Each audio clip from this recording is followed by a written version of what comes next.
My sisters and I remember that winter as the coldest of our childhood. A temporary poverty had settled upon our family some years before. The war had made fuel and lamp oil scarce. But necessity is indeed the mother of invention.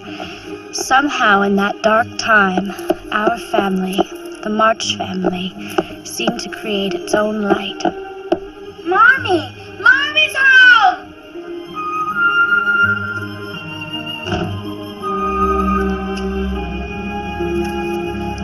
Mommy! Annie! Mommy! Wait! We've been expecting you for hours! You were expecting Featherhead. Oh, Mommy, you're frozen. Yes, if you could see the people lined up outside of Hope House in this bitter cold. Your cheeks are so warm. Thank you, Cricket. You finished the Christmas bundles? So many this year. We were handing out... how was your cold? Better. That's good. We were handing out food as quickly as we could make up the baskets. Now, Miss Amy, what is this in my pocket? Father!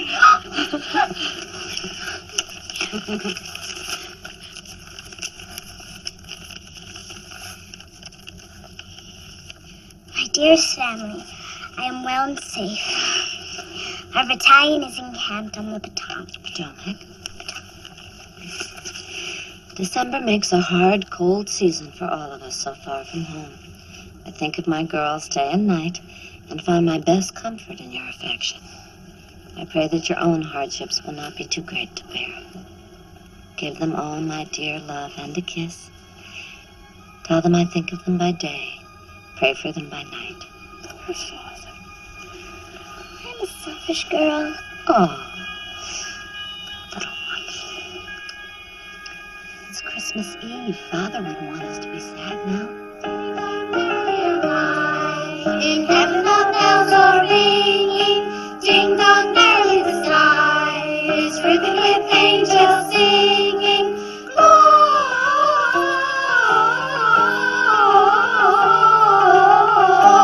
Gloria, Hosanna in Chelsea's. Said Miss Amy.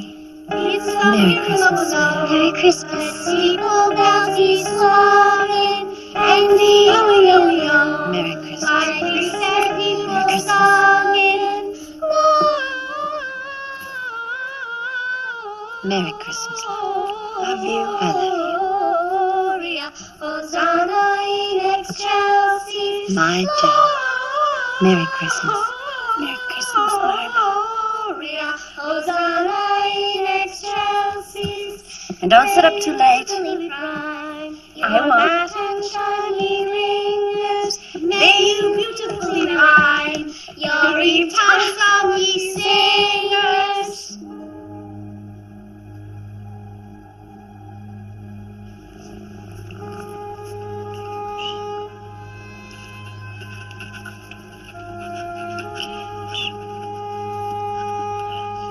Late at night, my mind would come alive with voices and stories and friends as dear to me as any in the real world. I gave myself up to it, longing for transformation.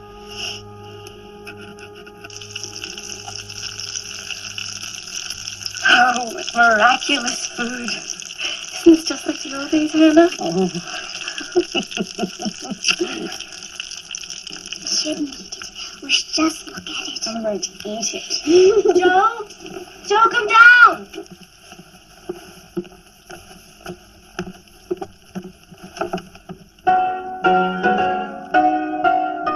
I'm awake. Horrible piano. Hannah's put together an absolute Christmas miracle. Like sausage? Wait. Butter! Oh, isn't butter divinity? Oh, God, thank you for this breakfast. Joe Angel, fetch your marmy. She went out at the crack of dawn to see some Germans. Followed the boy said, not a word of English. His dad's gone.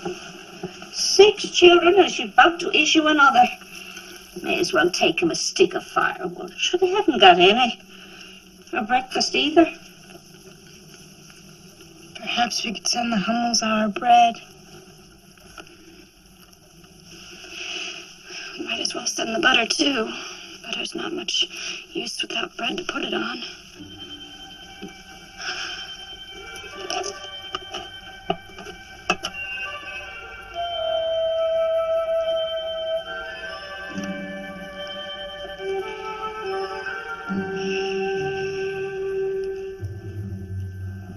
Oh, wonderful snow. Don't you wish you could roll about in it like dogs? Once one of our finest families.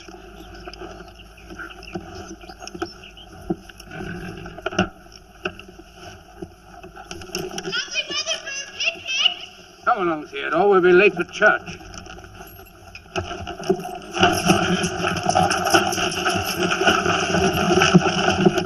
Joe, we should let them speak first. What do they think of us? Oh, don't look back. Here we come, a-rustling among the leaves so green, and here we come, a-wandering so fair to be seen. Love and joy come to you, and to you also too. And God bless you and send you a happy new year, and God send you a happy new year.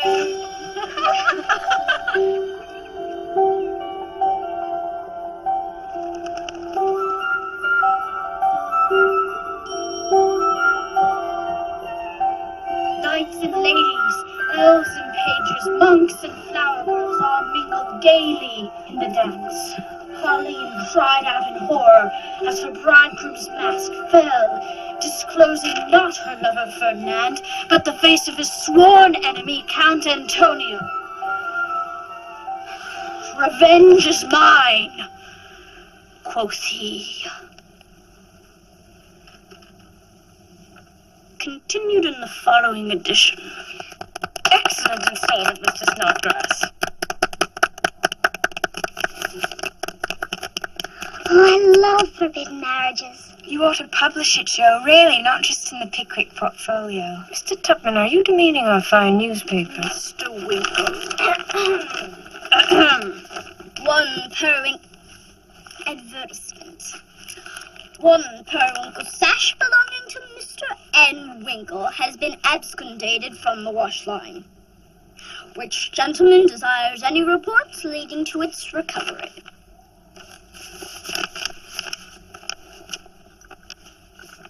Gentlemen of the press, hear. I call to your attention on Mr. Tupman's The History of a Squash. Oh, don't read mine. Beth, this isn't a store, it's a recipe. Dear, I never know what to write. First rule of writing, Mr. Tupman, is never write what you know. What do we think of the boy? Is he a captive like Smee and Nicholas Nickleby? He looks lonely. You don't think he'll try to call? Maybe he has a secret. A tragic European secret. Well, he's had no upbringing at all, they say. He was reared in Italy among artists and vagrants. Doesn't he have a noble brow? If I were a boy, I'd want to look just like that. Imagine giving up Italy to come live with that awful old man. Oh, Joe, please don't say awful, it's slang. I'd be terrified to live with him.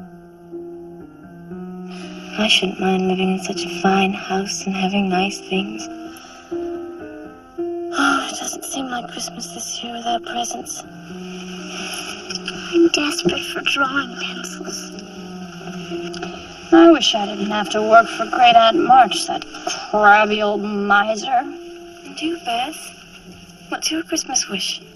I'd like the war to end so Father can come home. Oh, sweet Beth. I don't want that. You do have a beautiful piano. Wait till I'm a writer. I'll buy you the best piano in creation. If she doesn't, you can come over and play mine. When I marry, I'm going to be disgusting rich. And what if the man you love is a poor man, but good like Father? Well, it isn't like being stuck with the dreadful nose you get. One does have a choice to whom one loves. A lovely nose. Well, I wouldn't marry for the money. I mean, what if this business goes bust? Besides, down at the Eagle, they pay $5 for each story they print. Well, I have 10 stories in my head right now. Gentlemen, I dislike all this money talk. It isn't refined. Well, lack of attention to personal finances is a mark of refinement, and I'd say the Marches are the most elegant family in Concord. We'll all grow up someday, Meg. We might as well know what we want. That'll do, that'll do. Put the carriage away and look smart about it. Very good, sir. Merry Christmas! I have the most wonderful feeling about tonight. Meg and Joe, you have to tell me exquisitely everything about Belle Gardner. What her nose looks like and about her ring. Annie Gardner says it's an emerald. Can you imagine? Everyone's lucky but me. I'm glad I don't have to go and be with all those frightening people and try to think of things to say. Hush now. Oh, mind you, Joe. Don't eat much at supper, and don't shake hands with people. It isn't the thing anymore. Joe, your dress. Oh, I know. Oh, you always stand too close to the fire. Oh, dear. Well, just keep your backside to the wall.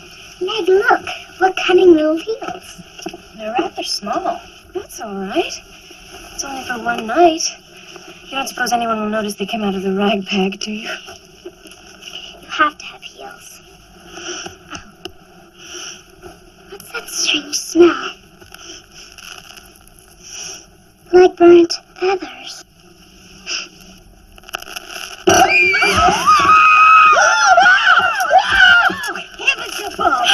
You've ruined me! I'm sorry!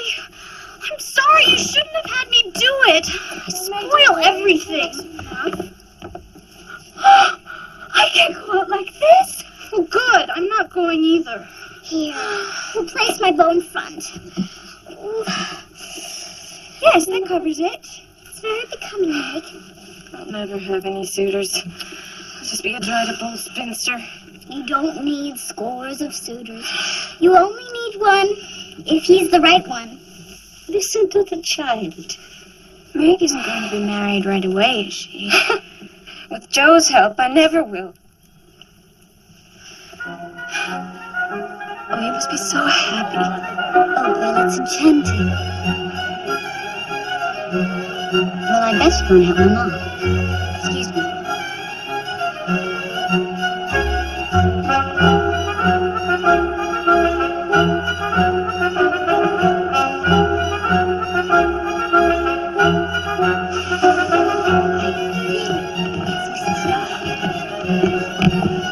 She's going to try and watch it.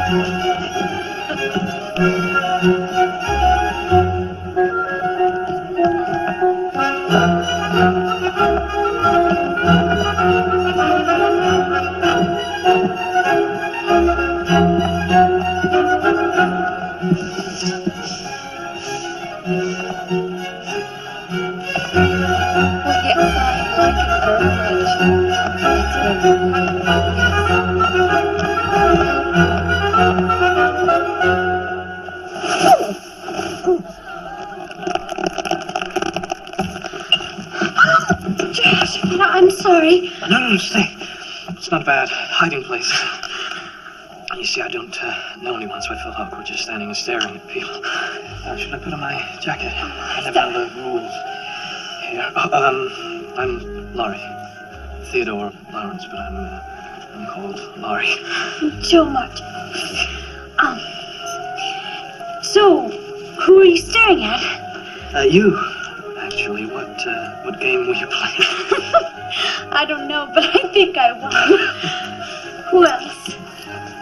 Well, I was quite taken with that one.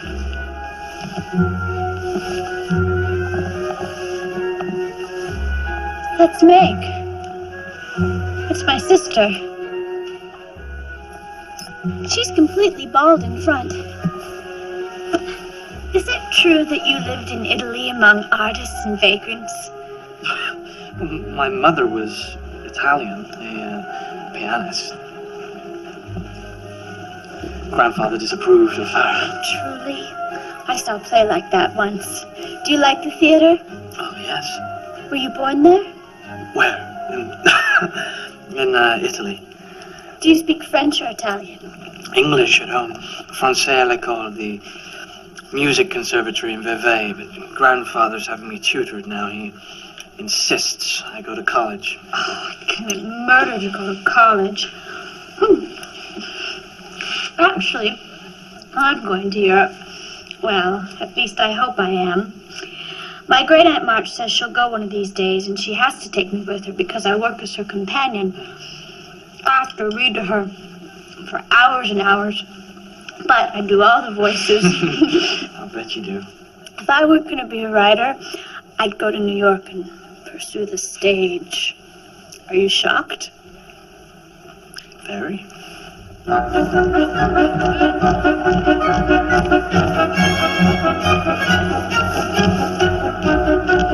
I'm sorry.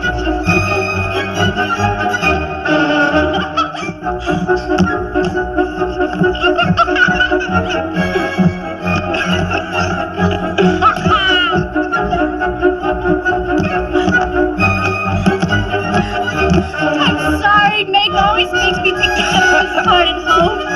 It's a shame you don't know the ladies' part. Are you looking at the back of my dress? It's so bad, honestly. You promised you wouldn't look. Oh, Joe, I've sprained my ankle. I shouldn't want in those shoes. Does it hurt? Oh, no. I'm quite well, thank you. This is our neighbor, Laurie, the captive. Oh, poor Meg. I'll go tell Mrs. Gardner. Oh, no, Joe. She'll think I've been sampling the punch. A perfectly good party ruined. Well, I have my carriage. Let me take you home. Oh, yes, thank you. Thank you.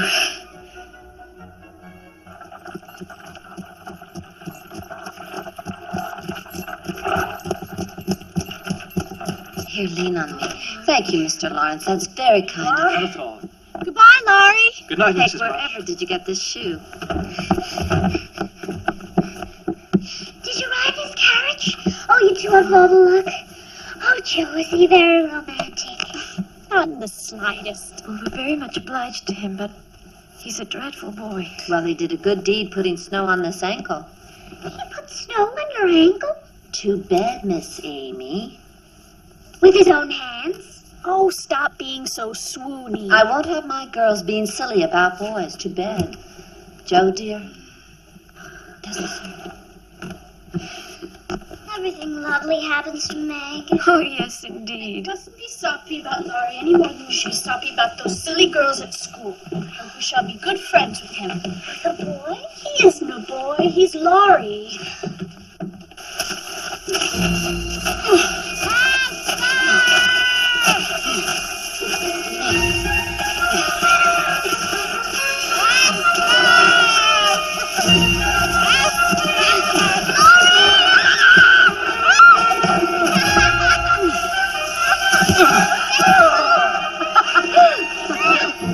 You young ladies are unusually active, Mrs. March, if I may say so. You may indeed, Mr. Brooke.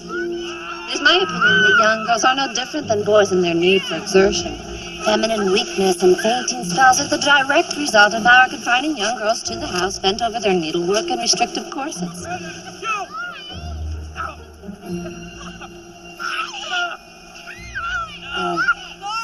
Your young student is an athlete. He is, thank you, a good one. But he makes an unruly scholar. I regret that his grandfather is away much. One hopes that your girls would be a gentling influence. Indeed, Mr. Mommy, must you speak to everyone about corsets? Oh, Meg. Do I?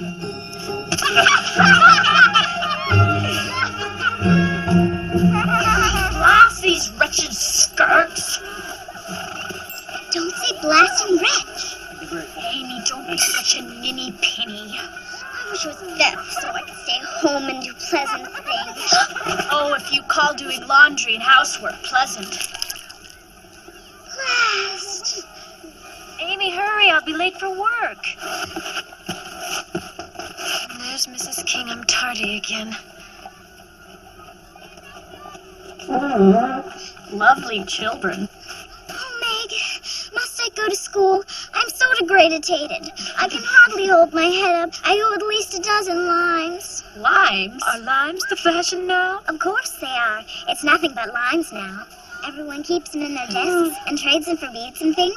And all the girls treat each other at recess. If you don't bring limes to school, you're nothing. You might as well be dead. I've had ever so many limes and I can't pay anyone back. Well, no wonder you don't learn anything at that school. I know how it feels to do without any little luxuries. Hey, But we are not destitute. Not yet. Here's a quarter. Marmee gave me the rag money this month. Go on.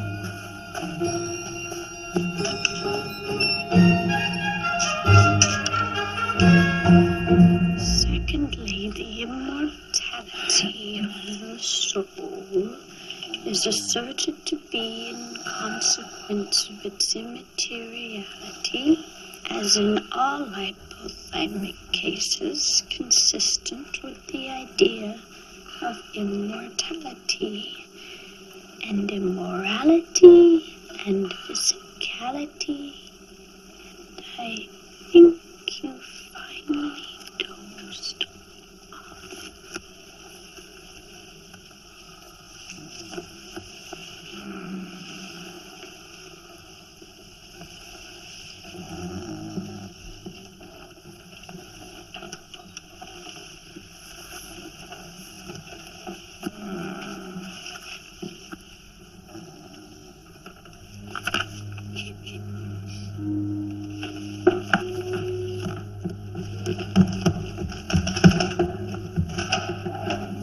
Josephine, there's a draft.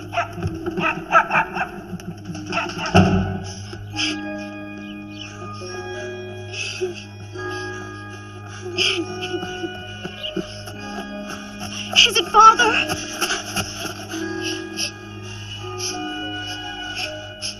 Teacher struck me. He put the lines out into the snow. May Chester said my lines must have been donated to Hope House. And then I said that she wouldn't get a single line from me. And then she told Mr. Davis they were hidden in my desk. And then he struck me.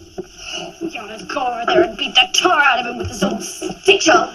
You must not embrace violence. Now I will write this man a letter. A letter. That'll show him. Fail to mention to me they were forbidden a whole month's rag money. Amy, I shouldn't have given it to you. I'm sorry. All those lovely lines. I'm perfectly desolated. Well, I'm not sorry you lost them. It's a frivolous concern in times like these. You are more intent upon reshaping your dear little nose than in fashioning your character. It's an appalling school. Your spelling's atrocious. Your Latin absurd. Mr. Davis said it was as useful to educate a woman as to educate a female cat. I will strangle Mr. Davis. Mr. Davis, what right have you to strike a child? In God's eyes, we are all children and we are all equals. If you hit and humiliate a child, the only lesson she will learn is to hit and humiliate. Amy, do you think you can discipline yourself to learn at home as Beth has done? I withdraw my daughter Amy from your school. Serves the scoundrel right. Joe will now supervise your education.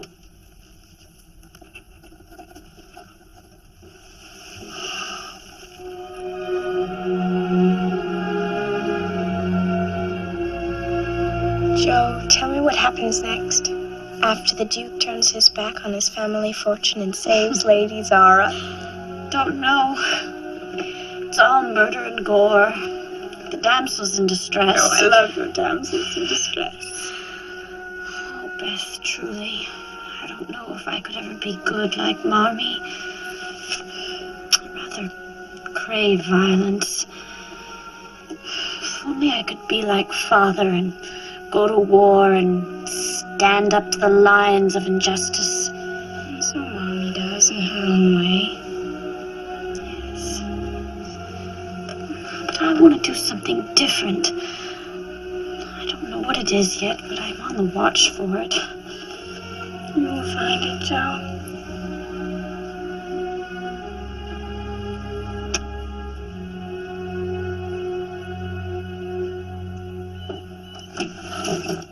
Hello? Joe! Come over here! You too, Meg! Stella's tomb's around here! Mr. Lawrence, one doesn't shout at ladies as if they were cattle.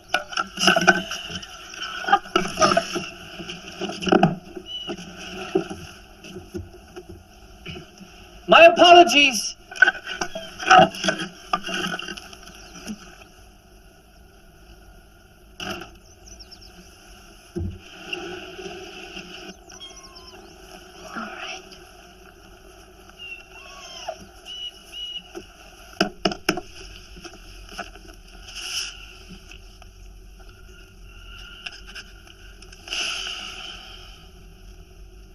What do those girls do over there all day? Over the mysteries of female life, there is drawn a veil, best left undisturbed.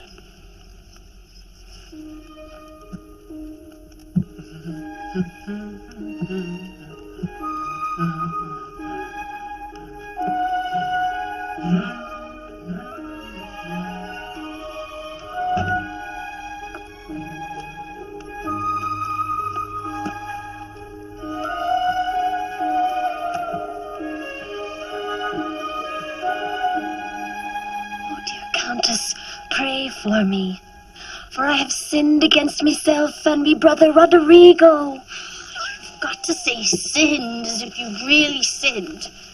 Sinned. Sinned. Roderigo, you arrive seeking the Duke of Lancashire. Harky, who goes there? Oh, I forgot symbols. Why, it's Roderigo. Roderigo? I want to be Lady Violet. I'm exhausted of being a boy. Play is the thing, Amy. You're too little to be Lady Violet. Here, be the Countess de Montenescu. You don't have any lines. Besides, who would be our Roderigo? Gentlemen, I propose the admission of a new member to our theatrical society.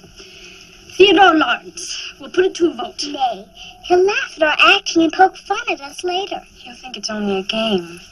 He won't, upon my word, as a gentleman. Joe, when it's only ladies, we don't guard our conduct in the same way. We bare our souls and tell the most appalling secrets.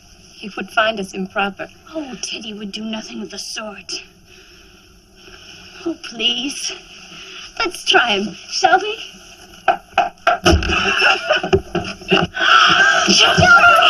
Fellow artists, may I present myself as an actor, a musician, and a loyal and very humble servant of the club. I'll be the judge of that. In token of my gratitude, and as a means of promoting communication between adjoining nations, shouting from windows being forbidden, I shall provide a post office in our hedge to further encourage the bearing of our souls and the telling of our most appalling secrets. I do pledge never to reveal what I receive in confidence here.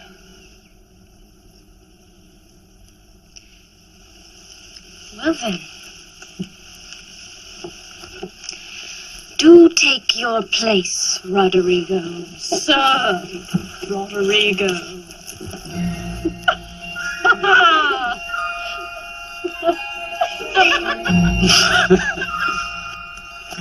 And so Laurie was admitted as an equal into our society, and we March girls could enjoy the daily novelty of having a real brother of our very own.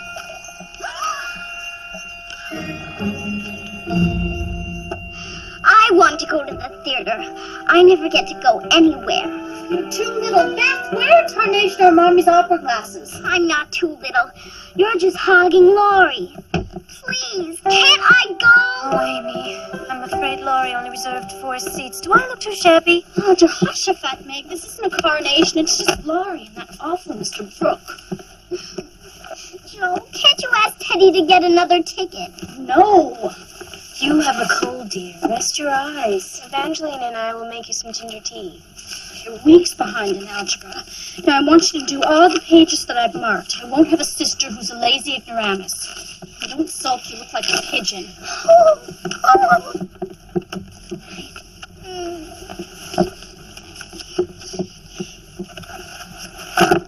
You'll be sorry for this, Joe March.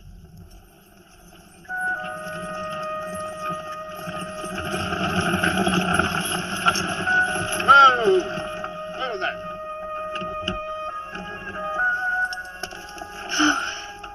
Thank you. Oh, Mrs. Nell Watson, wasn't she a wonderful swooner? If only I were the swooning type. Only I were the catching type. Young Lawrence informs me that you are an aficionado of the theater, Miss Watch. I enjoy reading plays. Yes, I find it most pleasurable myself. Though I confess I'm distracted at the theater, thinking of the peculiar lives of the actors themselves. When one considers the immodesties Mrs. Nell Watson suffers, one wonders what sort of lady would seek such a life. Meg is a sensational actress. We're always putting on wild theatricals. Oh, it's just something that we play at. Well, as a matter of fact, at school, I engaged in debate. What do you think of that? I should Let's see enjoy what seeing they do.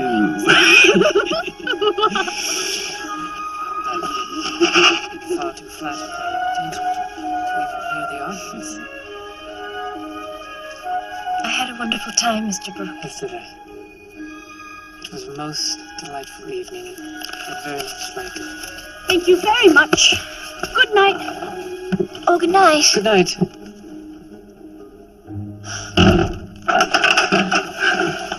That was rude. Plastered yourself on him. It's proper to take a gentleman's arm if it's offered. How was the theater? Amusing. It was wonderful. I was absolutely inspired by the love scene. You look flushed, Meg, dear. Was the theater overcrowded?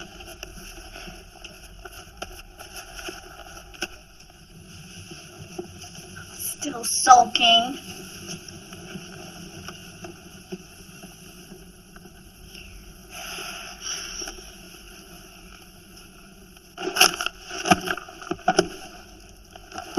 Beth, where did I put my manuscript?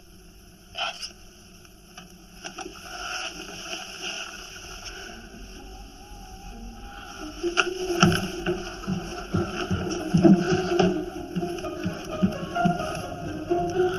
No! No!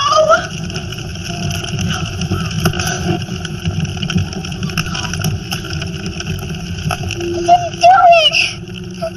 I'm gonna tell you! I'm gonna kill you! I'm gonna kill you! How can you do that to me? Joe! Joe! Let go of her! What's happening? I hate you! No, Joe! Don't touch it. Come, just let it go. You're dead! You're nothing! I never want to see you dead!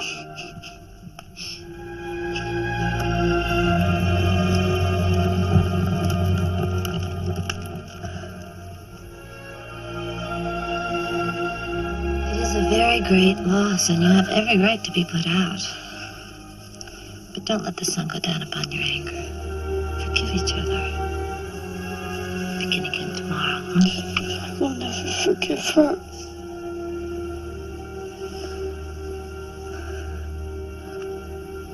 Sorry, Joe.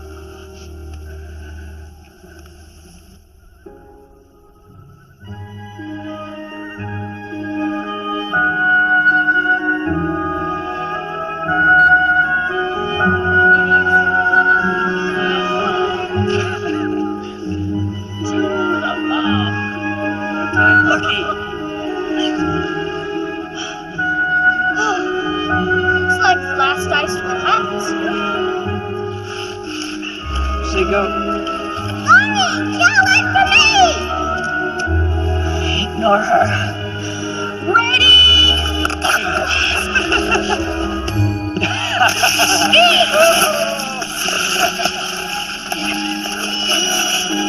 Joe, please!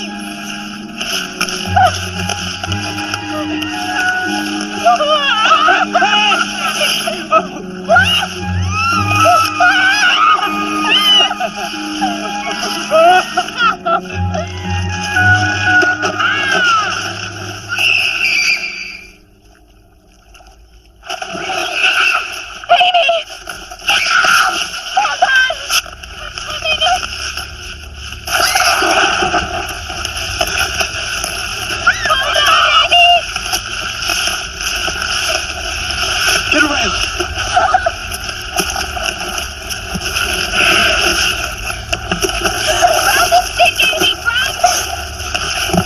Come on.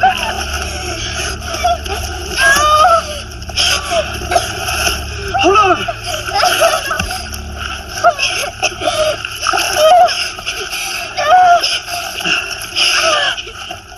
There we go. That's it. Josephine March, you walked all the way from Walden Pond and only these bloomers? As if she even noticed. Dear Amy, how could I have been so horrible? Thank God for Laurie. Joe, do you love Laurie more than you love me? Oh, don't be such a beetle. I could never love anyone as I love my sisters. I'm not a beetle. Oh, look out, you're leaving out the best part. When Lady Zara succumbs to the Duke's wrath. Oh, right, yes. Sir Hugo. I quite prefer him myself.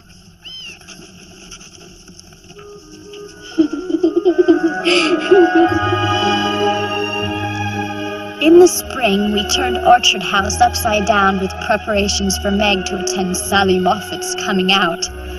Myself, I'd sooner have been hung by the neck than attend a fancy ball. Wait till all of Boston sees you in this dress, Meg. I told Laurie he has to show you off and keep you from being a wallflower upon penalty of death. Oh, where is that miserable glove? Abigail, I shake my head at the way you're managing Margaret. How is she to be married without a proper debut? Now, Auntie, in our present Your circumstances... circumstances will not change with your husband's return. My nephew is as foolish with money as he is in his new philosophies. The one hope for your family is for Margaret to marry well. Though I don't know who marries governesses. Marmy? And this one has entirely ruined her disposition with books. And as for me, Josephine, No, Meg's taking them to the Moffats. Marmy, Meg's frantic. She lost her glove and she only has one pair. now she cannot go without gloves. The Moffats are a society. You're absolutely correct. Tell Meg she may borrow mine. Meg! You can take Marmy! Oh, dear. Oh, More tea? no, thank you.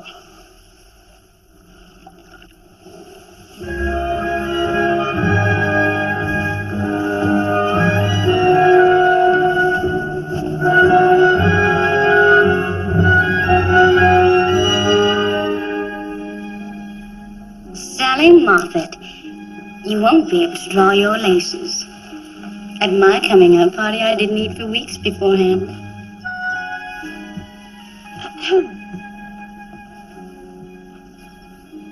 Oh, Meg, I do like that color on you. It's just like Forget-me-nots. The nicest I've seen that kind of fabric since the war broke out. But you had it made up so plain. Well, I do my own sewing, and Mrs. Finster's on Charles Street carries silk pieces ready-made. Tomorrow I'll take you there. Marshals haven't bought silk in years. They have views on slavery. Meg, isn't it true that your father's school had to close when he admitted a little dark girl? The silk at Mrs. Finster's isn't milled in the South. It's made right here, over in Linfield. this isn't China silk. They use little children for labor. All the silk mills do. The poor are always with us. You are so good to remind us.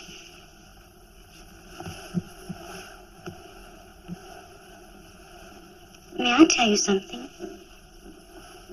This is an afternoon dress. I'm going to make you my pet. Hortense? Oui, mademoiselle. Bien ici. Tonight, Miss March shall have as many conquests as she likes. You have no corset.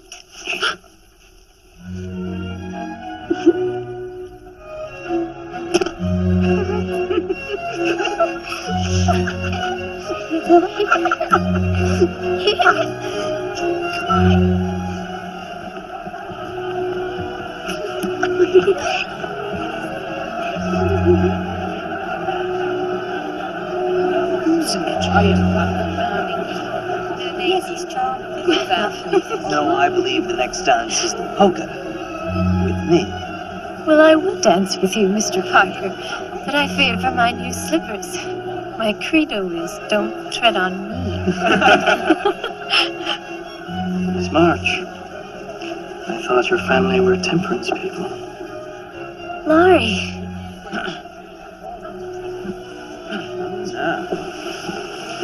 Don't cover up. There may be one or two gentlemen here who haven't seen all of your charms. I did promise Joe I would show you off. girls dressed me up and I rather like it. That's what it reveals, a whole new Meg. What do you call this?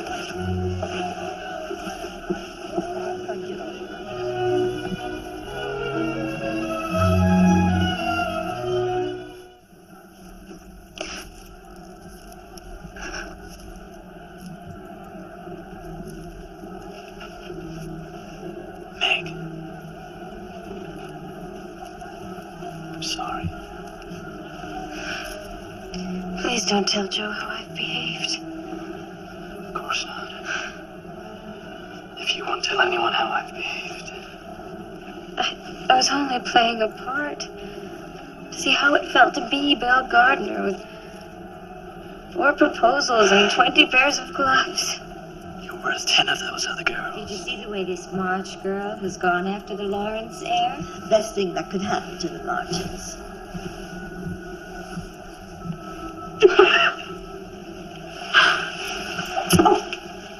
This ridiculous dress, I've been tripping over it all night. Tie some of it around your neck where it can do you some good. I don't like people speculating about Laurie and our Meg as if they were characters in some play. And nothing provokes speculation more than the sight of a woman enjoying herself. Why is it Laurie may do as he likes and flirt and tipple champagne? And no one thinks the less of him? Well, I suppose for one practical reason. Laurie is a man, and as such, he may vote and hold property and pursue any profession he pleases. And so he is not so easily demeaned. Why should anyone care what they think? I do. It's nice to be praised and admired. I couldn't help but like it. Of course not. I only care what you think of yourself.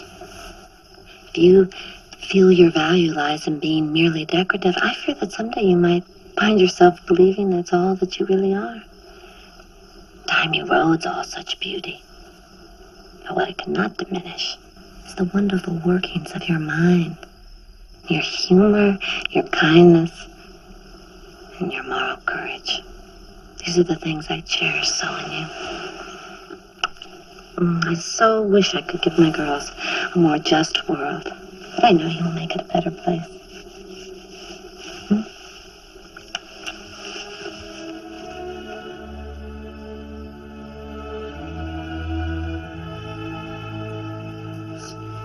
Groves resounded with song of the nightingale. Gush. Gush.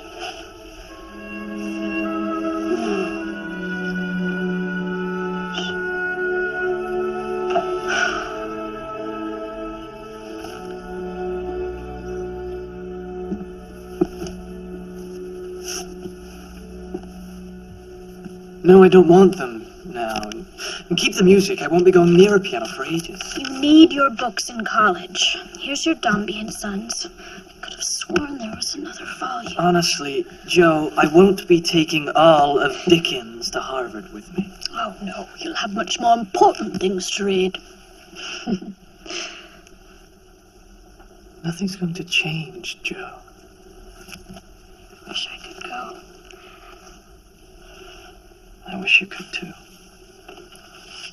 You'll come back knowing all sorts of things I don't know, and then I'll hate you. Well, as it happens, I already know something you don't know. About Meg and a certain former tutor of mine, soon to be employed at the firm of Lawrence and Lawrence. Liar. Has Meg mislaid a certain personal article, such as a glove?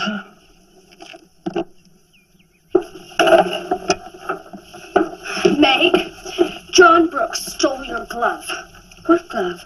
Not my white one. Brooks had it forever. Laurie says he keeps it in his pocket. You must tell him to return it. Hannah, don't you think he ought to give it back? It isn't what I think that matters. Joe, Meg.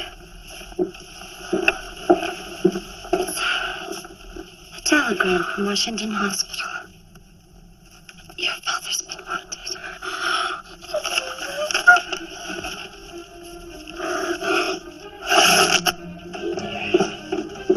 Come on, Amy, let's see. Mercy. The household account is in this ledger. It should see you through to the end of the month. Of course, don't worry about us. Oh, Beth?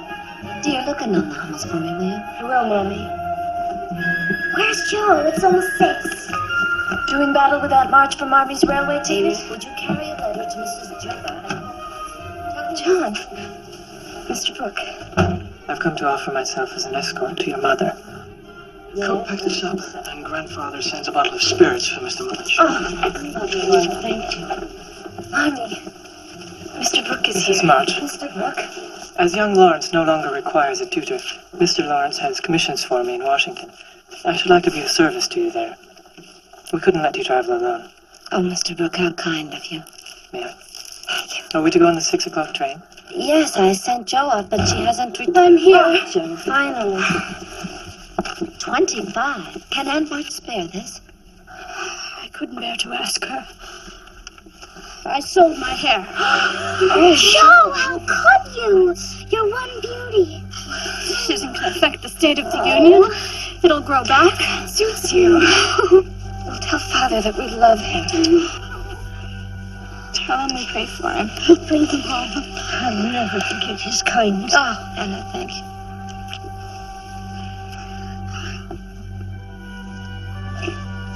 Oh, I shall miss my little women.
No. We leave them anyway. There's no more cornmeal, nor coffee. The grocer won't let us have any more on account. What can I bring the Hummels? Oh, fry the Hummels. You spent hours there last week. The boys are sick. Mustn't write of this to Mommy. She has enough burdens now. I hate money. Your potatoes!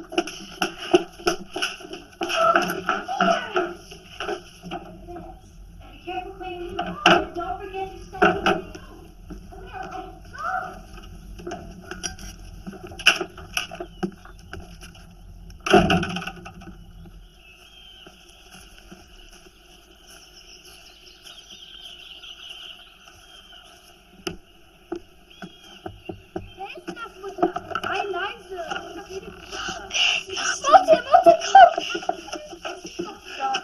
Denk, dass du hier bist. Wo ist denn deine Mutter? Ich brauche ihnen Medizin. Wo ist denn die Mutter?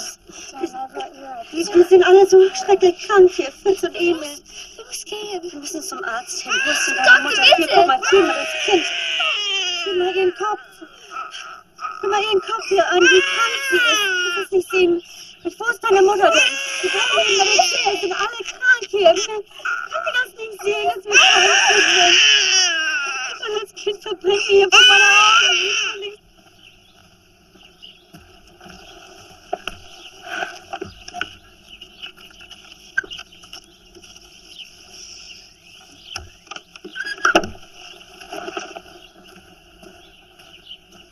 Laurie's home for the weekend.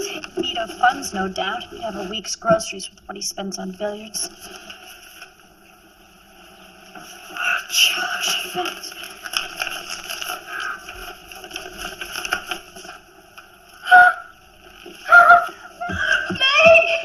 Meg, you won't believe it!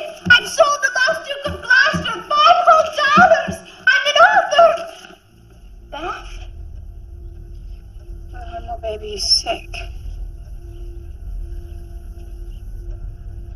It feels so strange.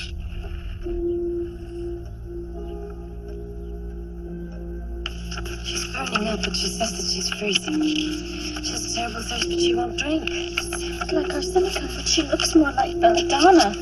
I saw the Hummels. 2 children taken up to Jesus. Scarlet fever. You, Miss Joe, won't be harmed. You had it when you were babies. But Miss Amy, we have to send you away.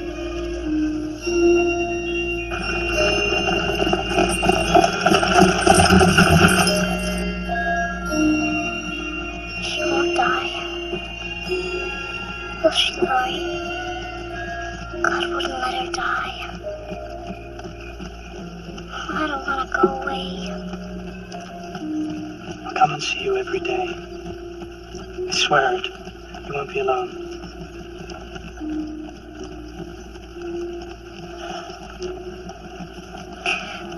I'm afraid of Aunt March.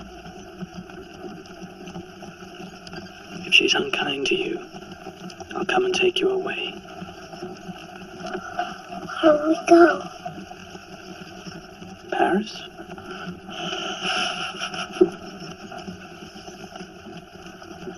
If I get scarlet fever and die, give Meg my box with green doves on it. And Joe must have my turquoise ring. I'll see to that. I don't want to die. I've never even been kissed. I've waited my whole life to be kissed. And what if I miss it? I tell you what. I promise to kiss you before you die.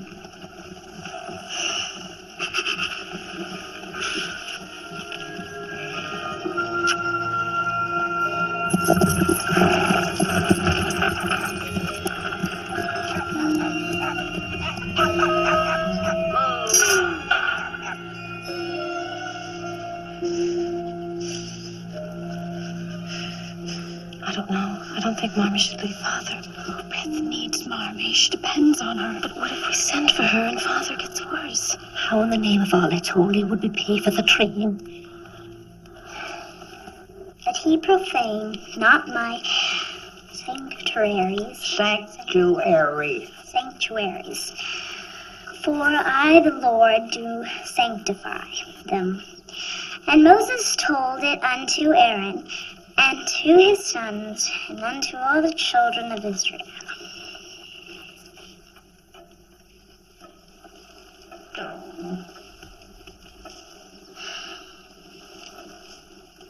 And the Lord spake unto Moses, saying,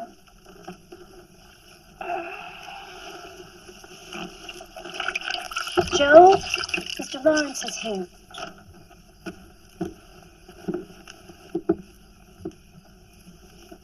If we may, I wish my personal physician, Dr. Bangs, to examine the little girl.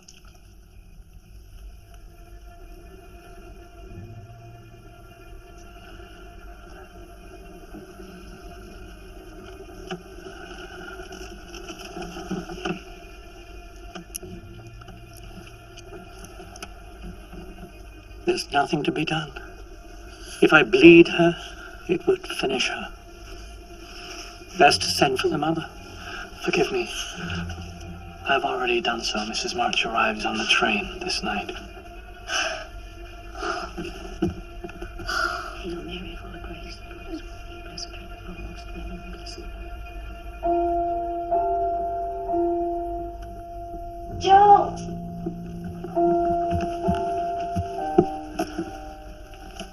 Cricket. Mommy's here.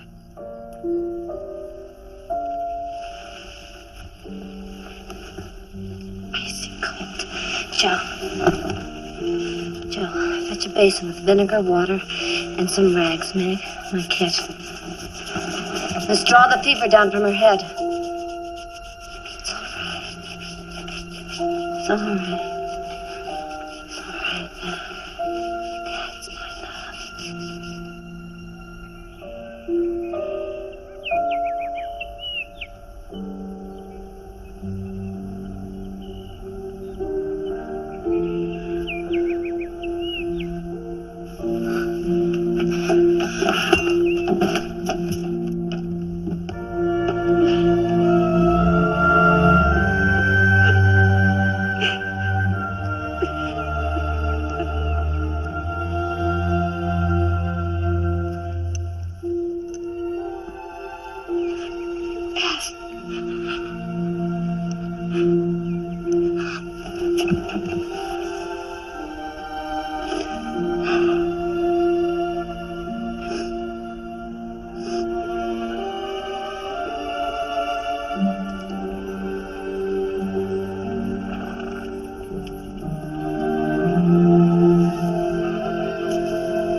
And so our dear Beth came back to us, although the fever had weakened her heart forever. We did not know then that a shadow had fallen. We prepared for another Christmas without Father. Try each corner, thank you. No, 1 bow's enough. Miss Lawrence. Thank you. Oh, I'm so sorry. It happens all the time. How's that? Here she comes. Come on. What should I do with these piles? Now, don't stare at her. Death. She's been sick. Behind the chairs. See right them, Amy. Quick.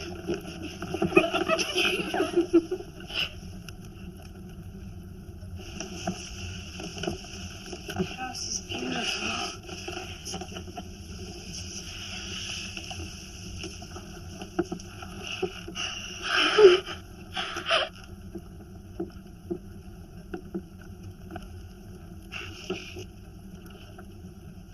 They're friends of mine from college. Freddie Vaughn and April Watson. They won't bite.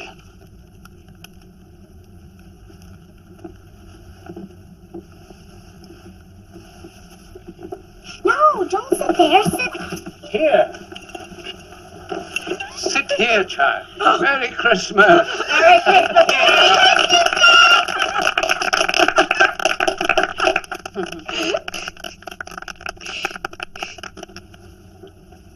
I should have given it to you long ago. It belonged to my little girl, who had to leave us when she was very young.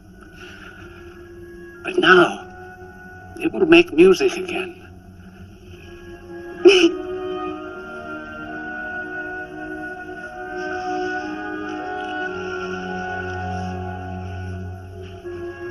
Thank you, Mr. Rollins. Merry Christmas. Merry Christmas. Play something. All right.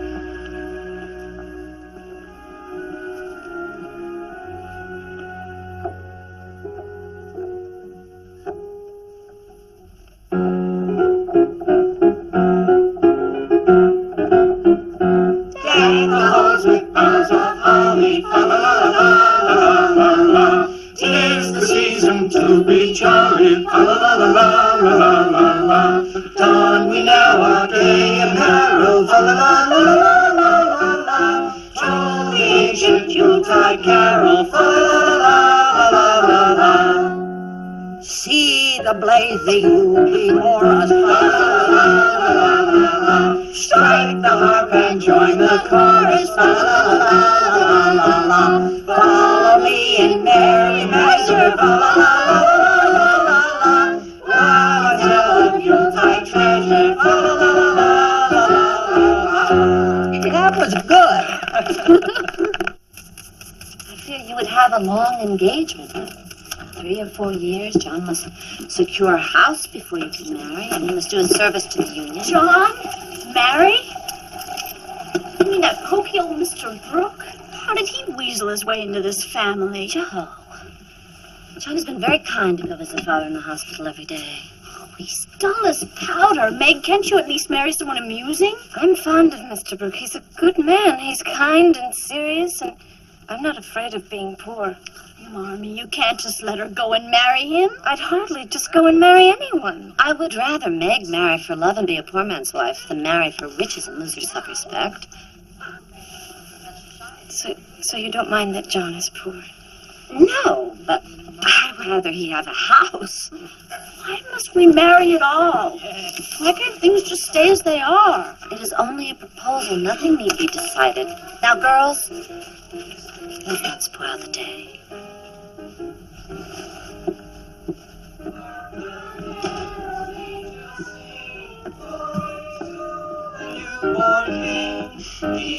Father? Father! Merry Christmas, everyone. What a wonderful Christmas present. Oh, Father, you're home! Meg, Oh, you're more handsome than ever. Beth, Thank you. thank God you're well. Here's the way. Give a man room to breathe. Oh, my wild girl. Well, this could become the fashion.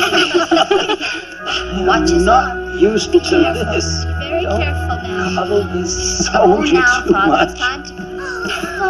Oh, Anna, God bless you. It's good to see you. It's good to have you home, Mr. Oh, now let me look at my girl. Oh, take them and get them a...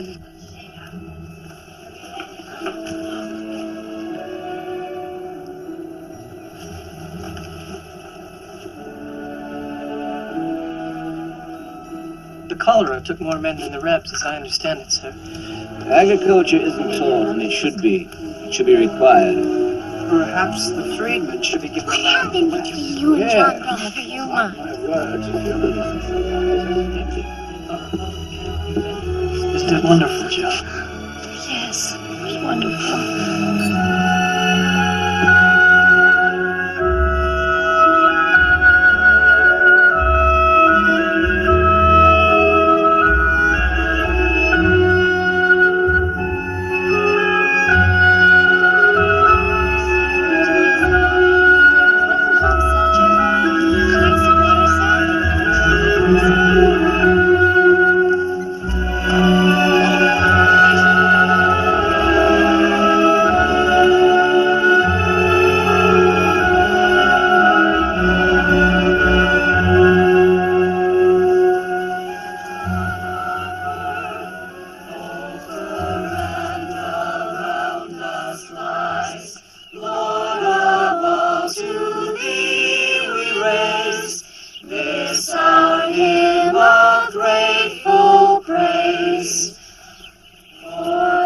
Change will come as surely as the seasons, and twice as quick. We make our peace with it as best we can, or as Amy once said when she was still a little girl, we'll all grow up someday. We might as well know what we want. Lord of all, to thee we raise this our hymn of grateful praise. Lord of all, to thee we raise this our hymn of grateful praise. So you feel our Amy has talent? Oh, Miss March excels at drawing, but you know, her landscapes lack emotion. I definitely feel Amy would benefit from further study, but she won't get it around here. Where do you suggest? Well, Cape Cod has a fine artist colony, but Europe is the best place.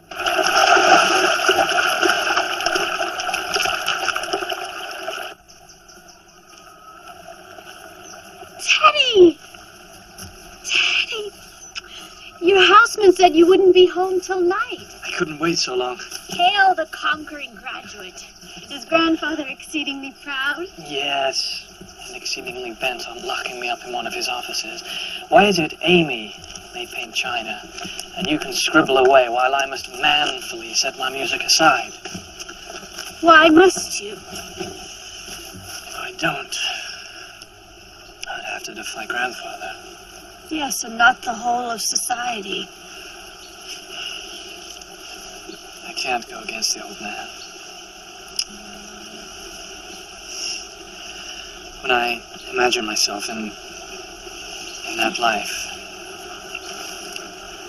I can think of only one thing that would make me happy. Oh, no, Teddy, don't.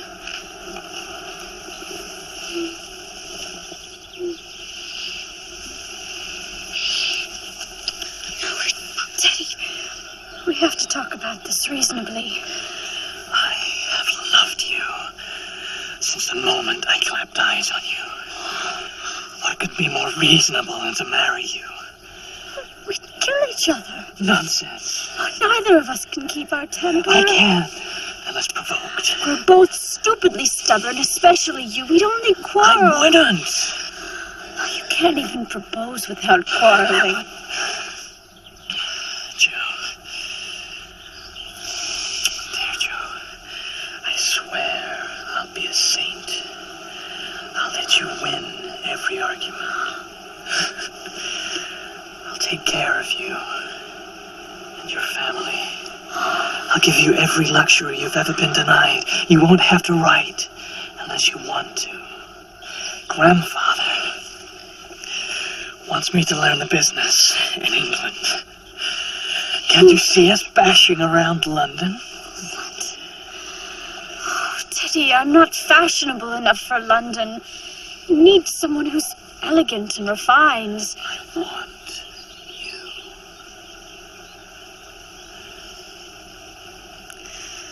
Teddy, please don't ask me.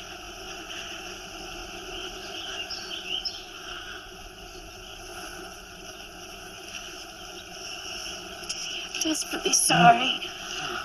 I do care for you. With all of my heart, you're my dearest friend. I just can't go be your wife. You say you won't, but you will. I won't. One day, you'll meet some man, a good man, and you will love him tremendously. And you will live and die for it. Please. You will. Joe. I know you.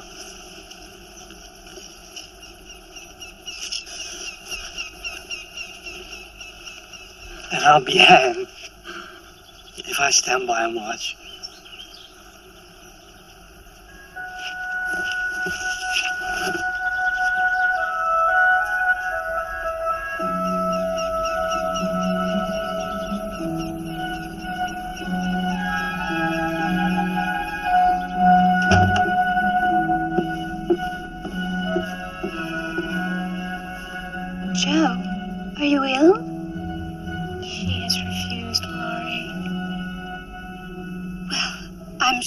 can take it back. It's just a misunderstanding. No.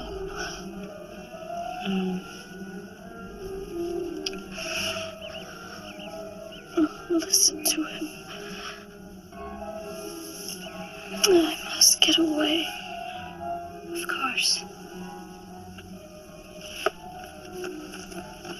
Aunt March is going to France. France! That's ideal! I would put up with anything to go. Aunt March has asked me to go. To Europe? Why Europe?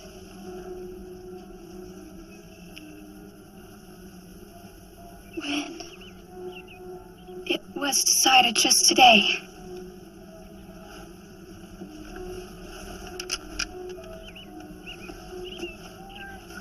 Well, I am her companion now. She wishes me to study painting abroad and hopes I might make a good match there. But perhaps she wouldn't mind if you stayed at Plumfield while we are gone.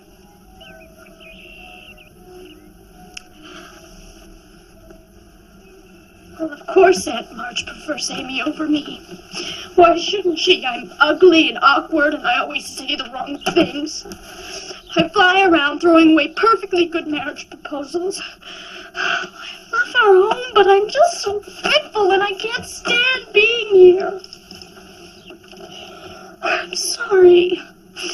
I'm sorry, Mommy. There's just something really wrong with me. I want to change, but I can't, and I just know I'll never fit in anywhere. Oh, Joe. Joe, you have so many extraordinary gifts. How can you expect to lead an ordinary life? You're ready to go out and find a good use for your talent. Although I don't know what I shall do without my Joe. Go and embrace your liberty and see what wonderful things come of it.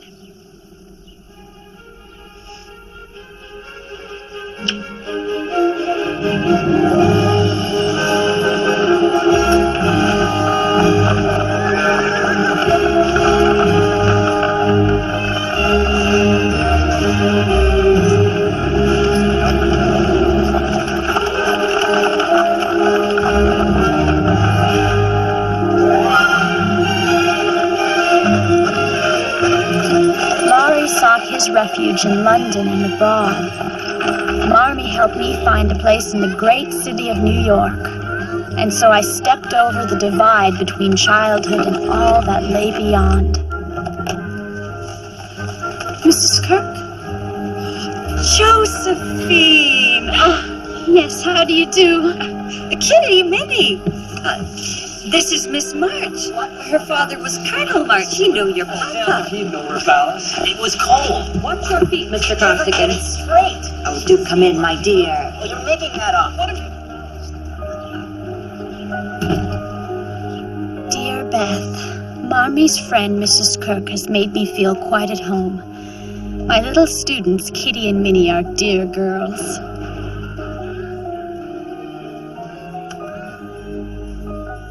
How curious to grow up in a busy boarding house with no father and your own mother the innkeeper. I felt bold on leaving Concord, but I confess I find New York rough and strange, and myself strange in it. Please on the table. Thank you kindly, Professor.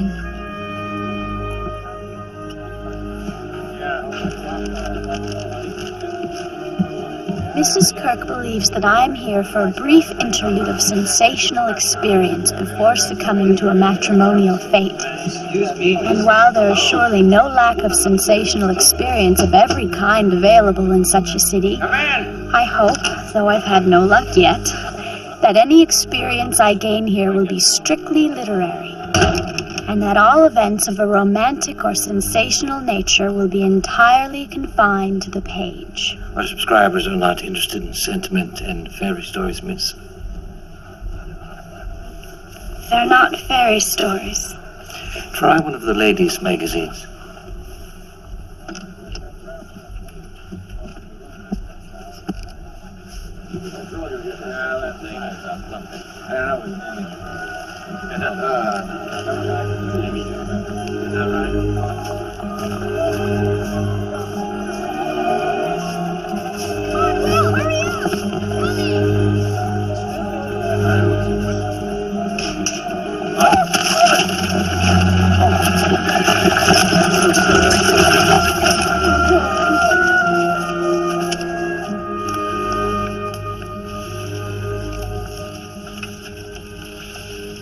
You know that when first I saw you, I thought,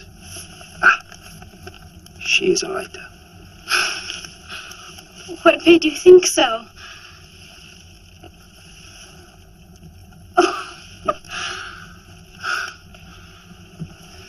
Yes, I know many writers.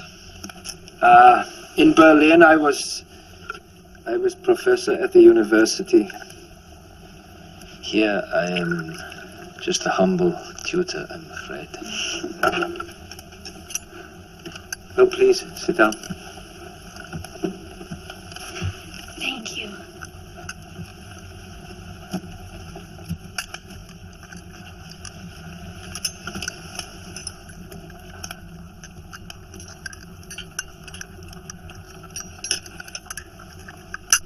You're far from home, Miss March. Do you miss your family? Oh, very much. My sisters especially. And Laurie. She is your sister? Oh, no, he's a friend. You like your coffee? Oh, it's just very, very strong. I like it.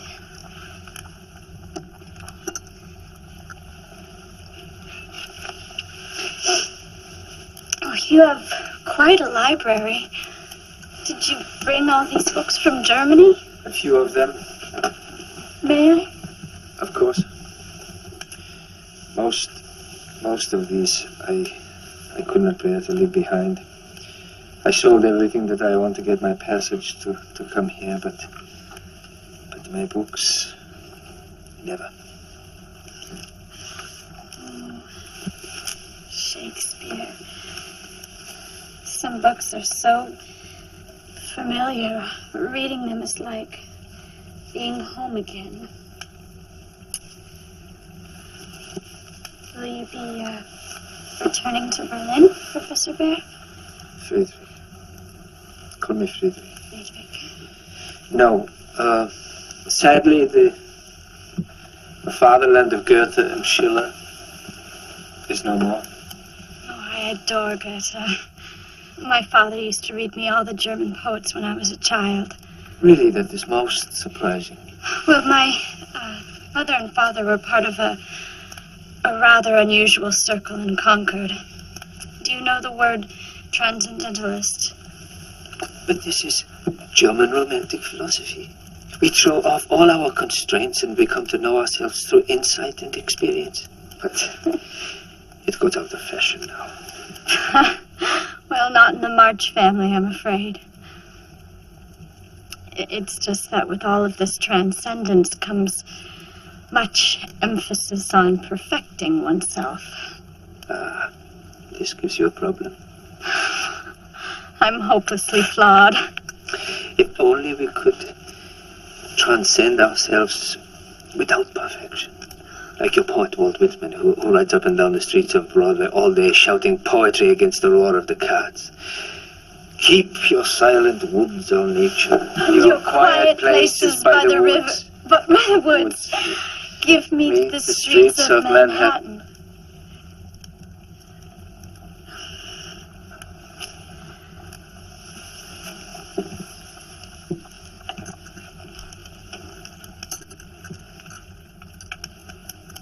I think we are all hopelessly flawed. He is as poor as one might imagine an itinerant philosopher to be. Yet as the weeks go by, I see that he is unfailingly generous to all of us who live in the house. I am grateful to have a friend.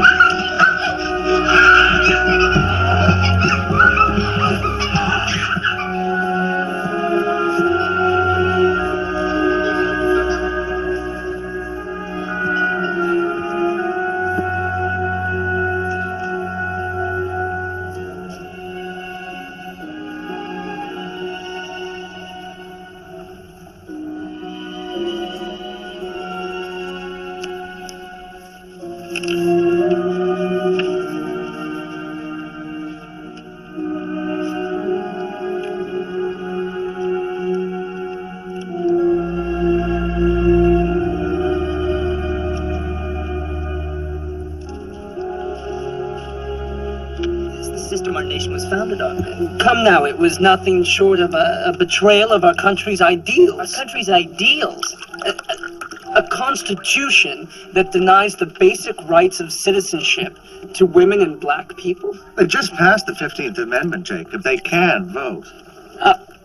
Black men can vote, Charles. A lady has no need of suffrage if she has a husband. No. You don't take mine. Only medicinally. We'll pretend that you've got a cold. I agree. But if women are a moral force, shouldn't they have the right to govern and preach and testify in court? What is it, Miss March? I find it poor logic to say that because women are good, women should vote. Men do not vote because they're good, they vote because they're male. And women should vote not because they are angels and men are animals, but because we're human beings and citizens of this country.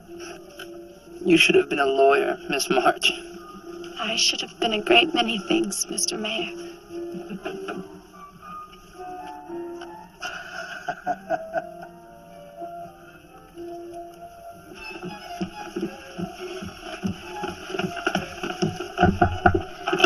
Friedrich? Oh, I'm sorry. No, please. Come in. I have some good news. A newspaper has published 2 of my stories, and they wish to see more. This is wonderful. The Daily Volcano. The Sinner's Corpse by Joseph March. Lunatics. Vampires. This interests you?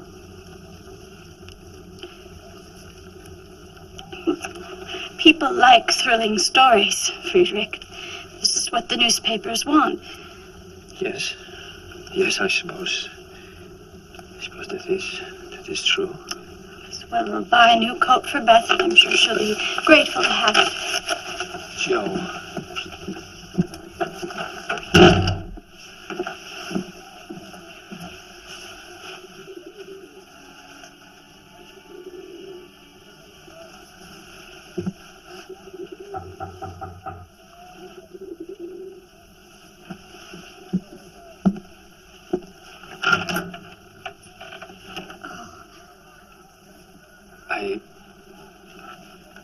I do not want to be your teacher.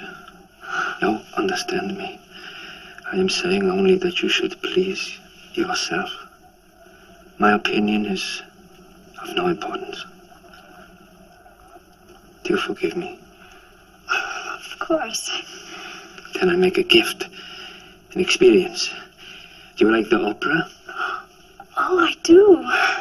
I mean, I think I do. We don't seem to get a lot of opera in Concord. Well, I don't have an opera dress. You will be perfect. Where we are sitting, we shall not be so, formal.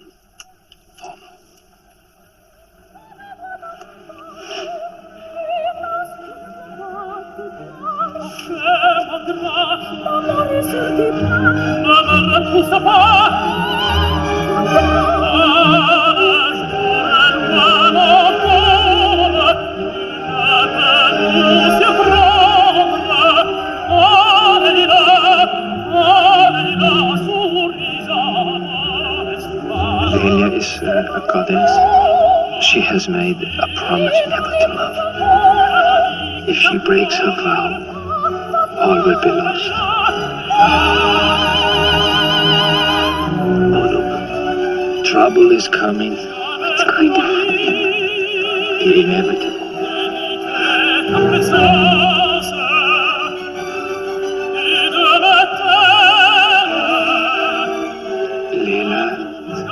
Leila's soul is opening. She is drawn to Nadir. He says love has a fatal power.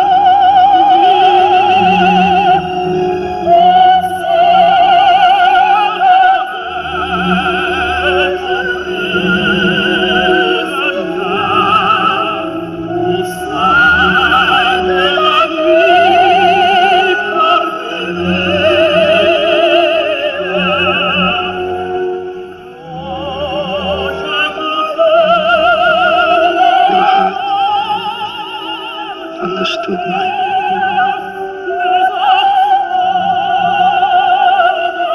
In the depth of the fragrant night, I listened with ravished soul to your beloved voice.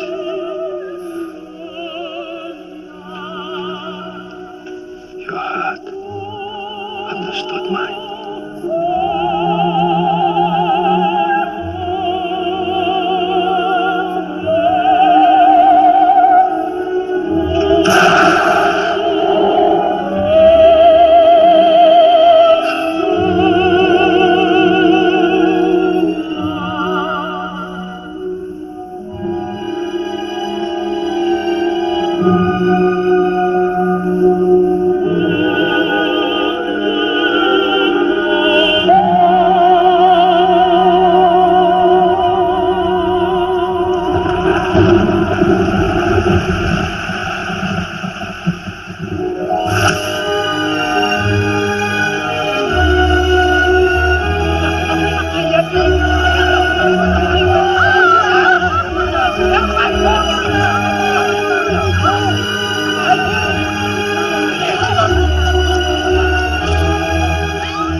You wicked. We heard you were in Greece or somewhere. Come. You've been much occupied with business, I'm sure. I'm not pursuing business just now. Grandfather agreed I should concentrate on my music for a while. You know Fred Vaughan? Freddie. Good day, Lawrence. Yes. I see you've taken up a passion for art, Freddie. Aunt March, you look splendid. I cannot say the same for you, my boy. Amy, dear, will you be long? I must retire. Yes, Aunt March. Do come see us.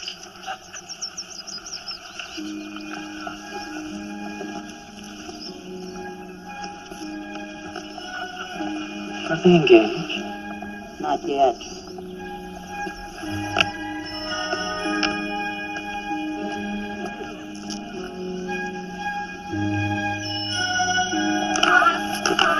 One, two, three, four. Hop, hop, hop, sure. Friedrich, how long would it take strychnine to dissolve in brandy? Oh, about 8 minutes. And is a dagger worn at the waist, or is that a saber? I think that in these novels, the dagger is usually concealed in the boot by a man with a dark mustache.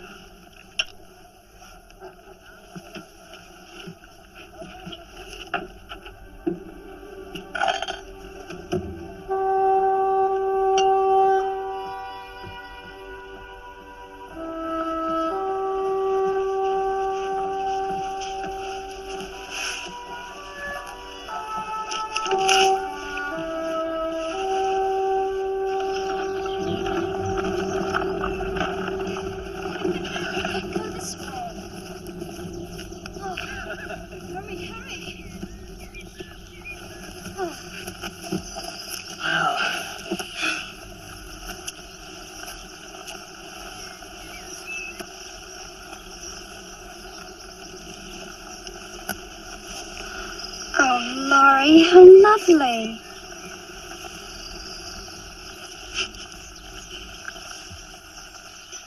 It isn't what it should be, but you have improved it. Please don't. I liked you much better when you were blunt and natural. Did not serve me well. I find you changed. In fact, I despise you. You laze about spending your family's money and courting women. You aren't serious about music. My compositions are like your paintings. Mediocre copies of another man's genius. Then why don't you go to grandfather in London and make yourself useful? I should.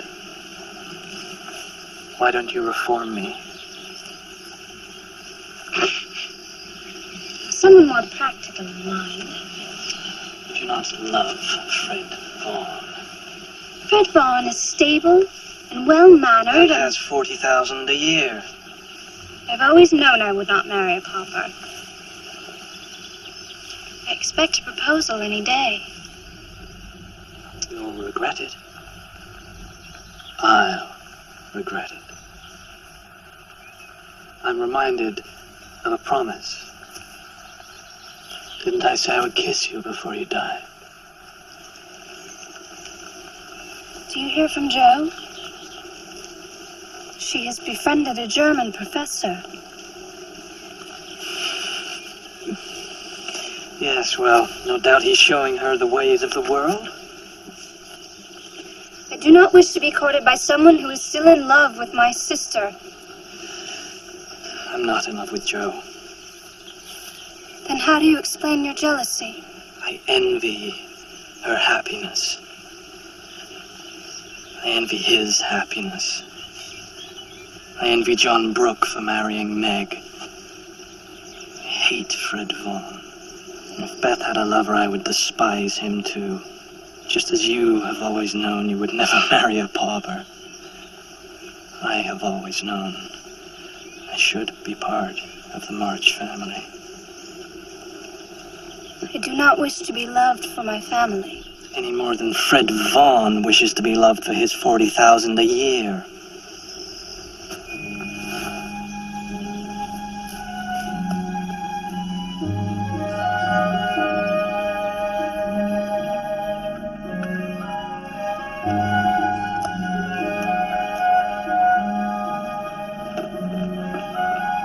Mademoiselle? Merci.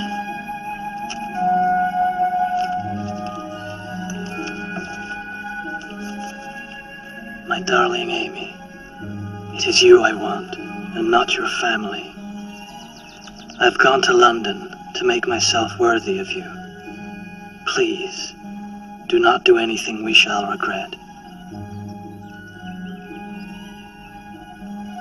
Monsieur Vaughan, mademoiselle, may I show him in?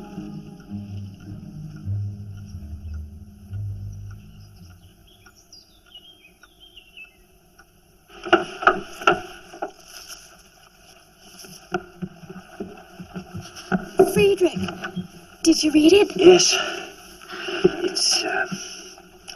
It's well written, Joe. And the first novel, what a great accomplishment. I'm going to be showing it to your publisher friend, Mr. Fields, today. He liked The Sinner's Corpse. What is it? Mr. Fields is a good man. He will give you an honest opinion. Oh, I see. What is your honest opinion? I'm a professor of philosophy, Joe. No, I'd really like to know what you think. You should be writing from life, from the depths of your soul. There is nothing in here of the woman that I am privileged to know. Friedrich, this is what I write. My apologies if it fails to live up to your high standards. Joe, there is more to you than this. If you have the courage to write it.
Why didn't you tell me? No one hardly speaks of such things. Oh, wonderful.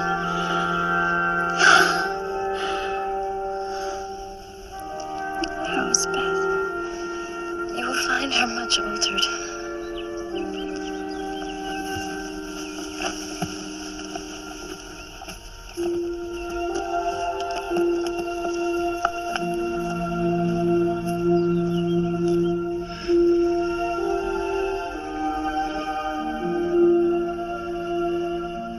Mommy.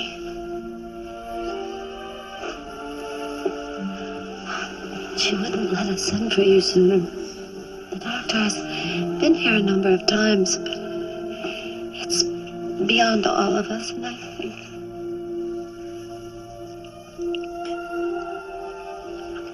I think she's been waiting for you.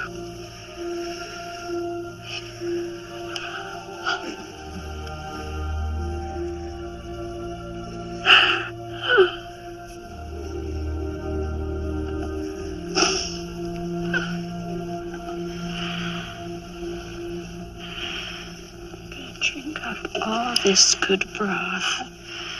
I'm glad you're home. So am I.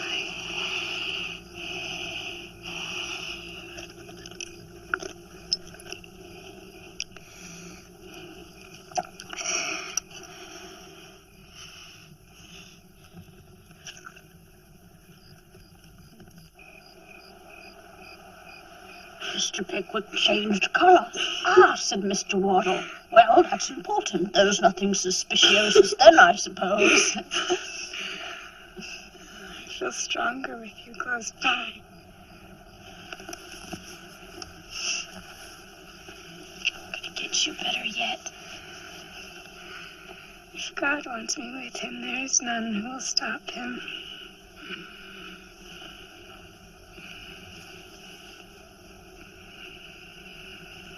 I don't mind.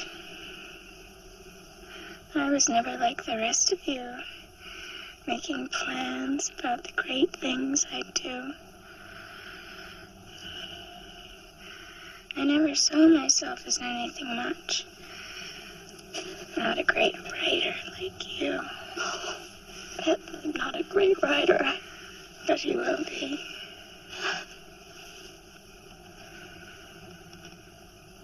Oh, Joe, I've missed you so.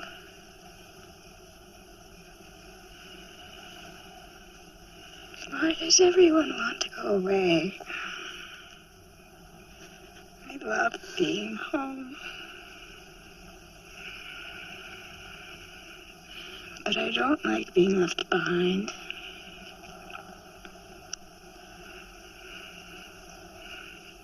Now I am the one going ahead.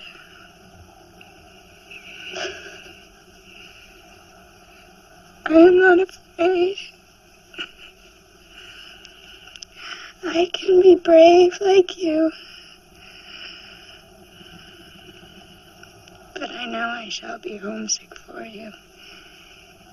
Even in heaven. No. I won't let you go. Oh, Joe.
cannot survive a sea voyage. Amy must bide her time and return later. It's just as well. Will we never all be together again?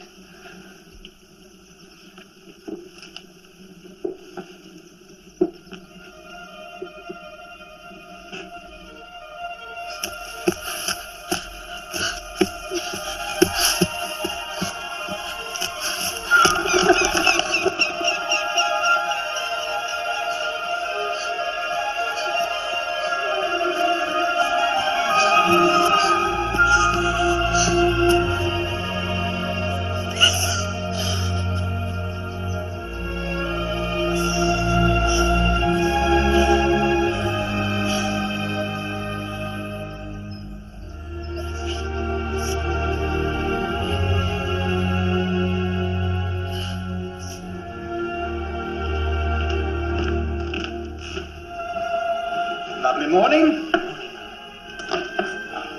Thank you, sir.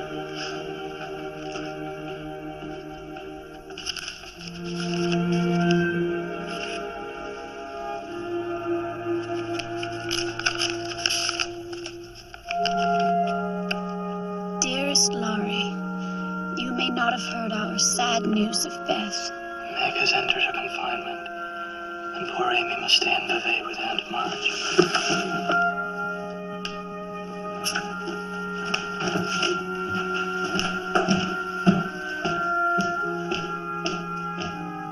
This is far too great a sorrow to bear alone. Please come home to us, Teddy dear.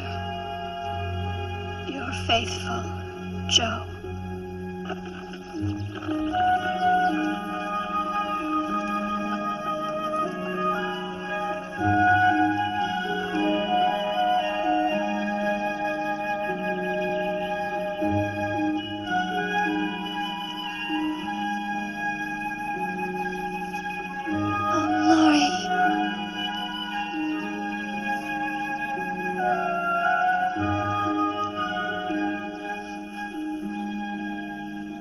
I knew you would come.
Charlotte lay in Beth's happy face as she leaned over the new piano and lovingly touched the beautiful black and white keys.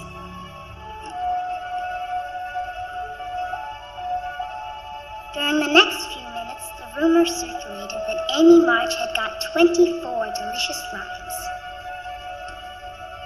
I told you they dressed me up, but I didn't tell you that they powdered and squeezed and made me look a fashion plate.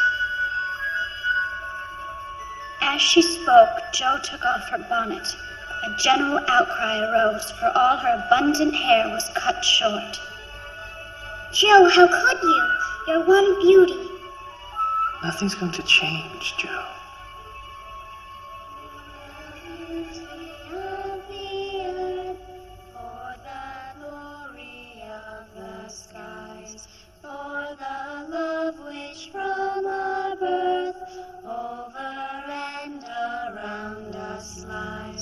Lord of all, to thee we raise this our hymn of grateful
Surprise! John, you have a daughter. And a son. Oh, Mommy, I can't believe you did this 4 times. Yes, but never 2 at once, my darling.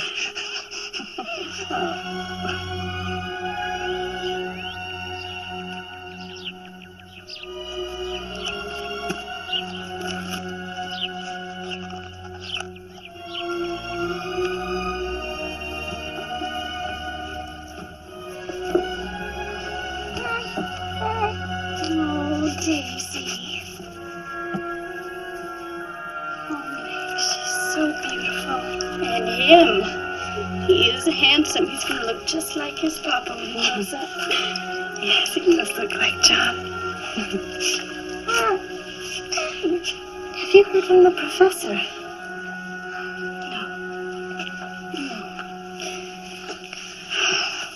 We did not part well. Well, John and I don't always agree, but then we mend it. Could that be?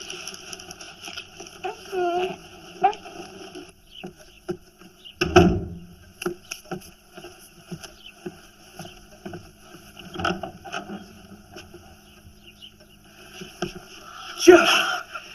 Oh, this is magic! You are absolutely... Covered in flower, oh dear. Come in. No, Joe, not yet. May I tell you something without the others? You're my dear friend. I'm glad you should be the first to know. May I present my wife? Joe.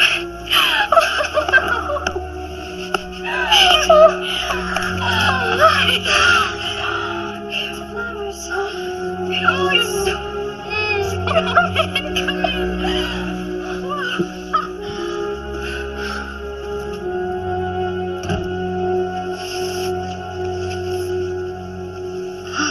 Brussels lace.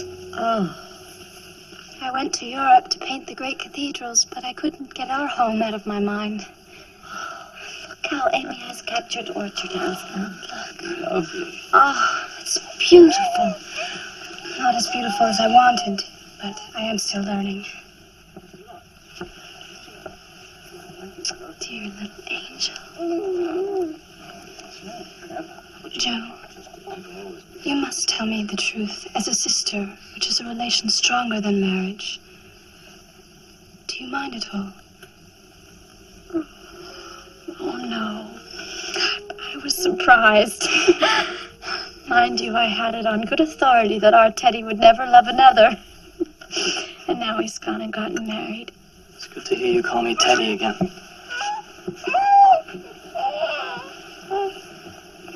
At last, we're all family, as we always should have been. You must promise me that you will always live close by. I couldn't bear losing another sister.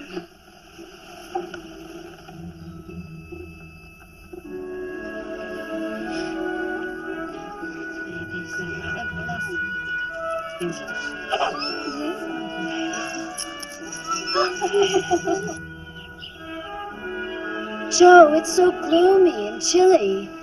One would require an income just for the cold to heat this place. What could the dear girl have been thinking? Most likely she felt sorry for me. Decrepit homeless spinster. Joe. Oh, poor aunt. Living here all those years alone in this useless old house. Yes, her blessings became a burden because she couldn't share them. Wouldn't this have made a wonderful school?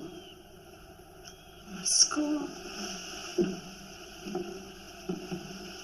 What a challenge that would be.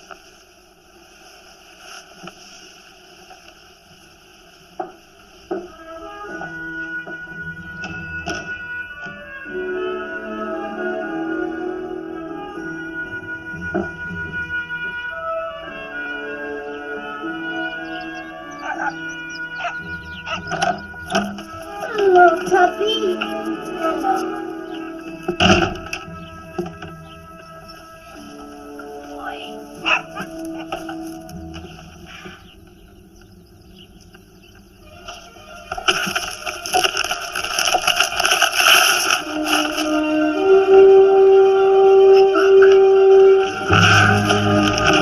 Publishing my book, Hannah! Publishing my book! That came with the letter. How did it arrive? Foreign gentleman brung it. Strange kind of name. Can't think of it. Oh, fox or bear or such. Did you ask him to wait? I thought he was one of Miss Amy's European friends coming with a wedding gift. I said, Miss March and Mr. Laurie are living next door. Hannah, you didn't. Then he said he had a train to catch.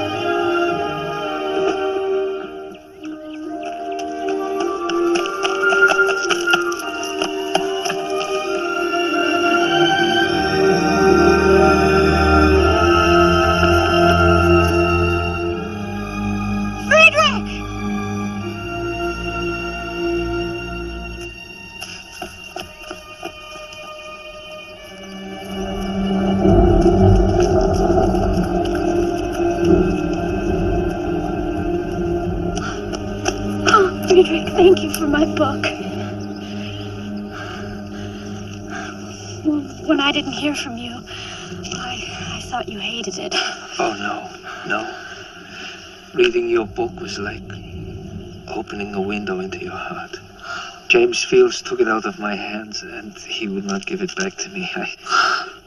I said, such news I have to give to her myself. Well, it was a silly impulse. No, not silly at all. It's so good to see you. Come and meet my family. Thank you, but I have to catch the train. I'm going to the west. My ship leaves from Boston tomorrow morning. Oh, Yes, the schools in the west are young. They need professors, and they are not so concerned about the accent. I don't mind it either.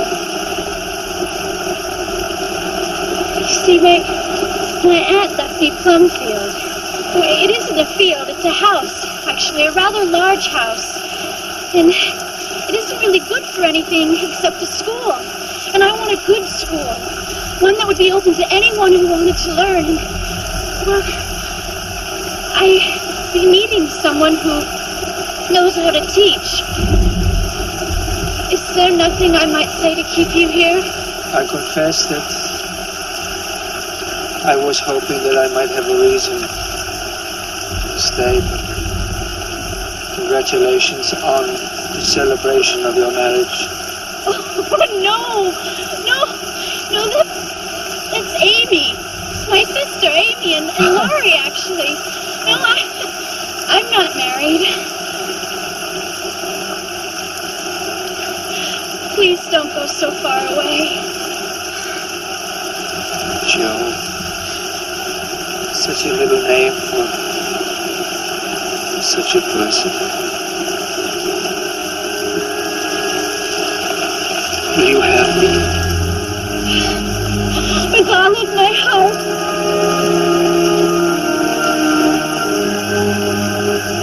But I have nothing to give you. My hands are empty.